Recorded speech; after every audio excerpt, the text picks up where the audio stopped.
राज्याचे सरकार याच आठवड्यात सत्ता स्थापन करेल।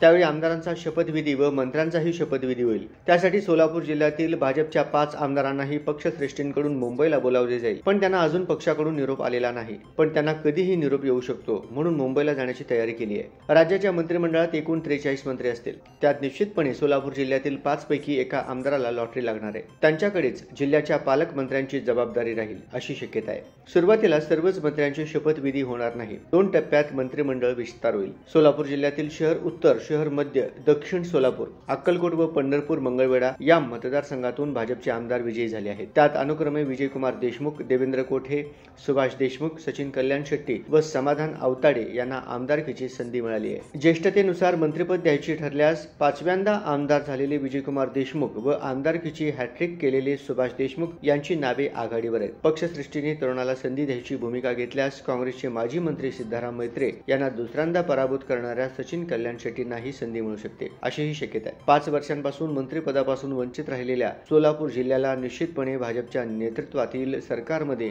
संधी मिळेल असा विश्वास सर्वांनाच आहे। पक्षाने उमेदवारी दिली, जनतेने आमदार म्हणून 5व्यांदा त्यांचा लोकप्रतिनिधी म्हणून संधी दिली। आज माझ्यासाठी खूप मोठा आनंद आहे। पक्षाकडून निरोप आल्यानंतर मुंबईला निघायचे आहे। पक्ष जो जबाबदारी देईल ती मान्य असेल असे सोलापूर शहर उत्तरचे आमदार विजयकुमार देशमुख म्हणाले। मतदारसंघातील विकास कामांवर मतदारांनी मला तिसऱ्यांदा आमदार म्हणून निवडून दिल्याचा खूप मोठा आनंद आहे। मतदारसंघातील उर्वरित विकास कामे 5 वर्षात होतील असा मतदारांना माझा शब्द आहे। पक्षाचा निरोप आल्यावर मुंबईला रवाना होईल। सध्या तरी काही निरोप आलेला नाही असे दक्षिण सोलापूरचे आमदार सुभाष देशमुख म्हणाले।